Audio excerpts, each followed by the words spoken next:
This event's called Grill the Buffs. So we're out here grilling 2,000 buffalo burgers. They actually are buffalo burgers. We're out here trying to get the spirit up and get excited for the CU-CSU game tomorrow. From the start of the kickoff to that final whistle, I want that stadium shaking every time you guys are yelling. I think this is one of the most important events at CSU. It brings camaraderie around an athletic event, and it really makes Rams feel like they're Rams.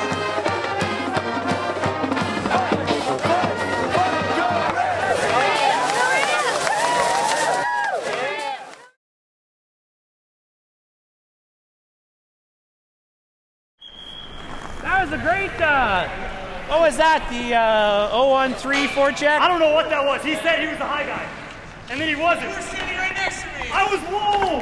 You were not low. Anytime something doesn't go right, we're not hesitant to talk about it. It's 2-1-2. Two guys go But hard. the way he drew it up, it wasn't anyone going hard. It was us waiting for them to make a breakout and then going from there. And if he disagrees with something I do, he's definitely going to tell me about it, and vice versa. Pretty sure we were going hard. Well, I didn't go hard. No hard feelings. We'll get in some arguments, we'll get in some fights, but it's all going to make us better in the end. Good boys, we're a good team, boys. Good. Go, boys.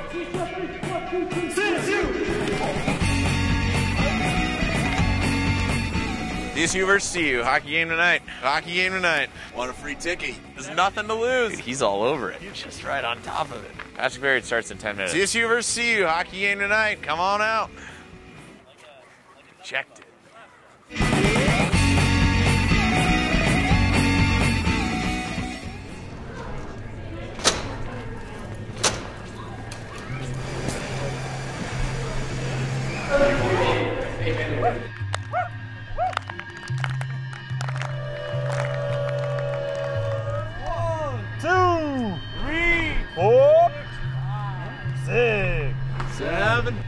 Boys, it's crucial we show up right here. They're just showing up right now. We got to jump.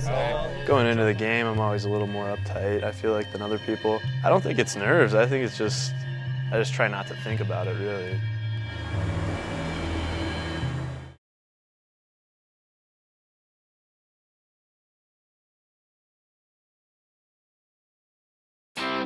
When you're a freshman coming to CSU, what do you bring? A printer? A fridge?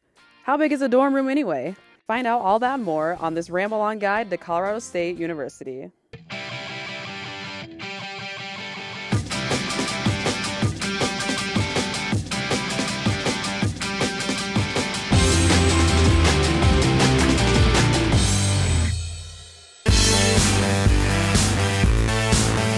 There are 30,000 students here at CSU, and of those 30,000 students, about 4,000 are freshmen. And she's one of them. This is Geneva. She's a freshman, and she's been kind enough to show us what life is like for her here at CSU.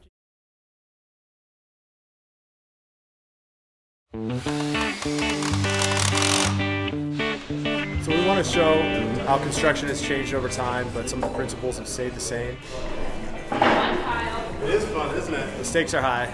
I think we have gotten first place in A category for over 8 years. This year is a little bit more difficult because the theme is get your green on, and things have to be powered by energy efficient means. Everything on this float is 100% recycled.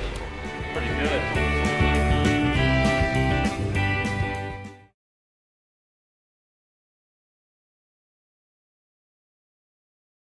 He comes out here, does his God's Hall of Fame, Hall of Shame. I've not been mean to anyone. He's insulted me personally. I've not been disrespectful. He's just out here for the wrong reasons. I'm not the issue. Evangelist Tom Short has been coming to CSU's campus for several years, and as you can see, he can draw quite a crowd. Whether he's welcome or not might depend on who you ask, but his presence does bring to light an important question.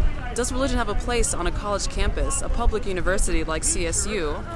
And if it does, what is that place? I do believe in the separation of church and state. I do not believe in the separation of God and state, or of truth and education. It's my duty as another Christian, if I see that and I believe that he is actually turning people away from following Christ, to call him on that. I believe we're supposed to minister to people from a place of love and relationship, where we know them, where we can speak into their lives. And I feel like he doesn't do that. I feel like he comes out here to argue with people. To say Jesus is the way to heaven implies, well, what about these other people? That's controversial. To say there are absolute morals, well, there's a lot of people who don't want to live by absolute morals. That becomes controversial. To say God created the world, that's controversial. So I realize that I am bringing spiritual truth in a secular environment that will create controversy.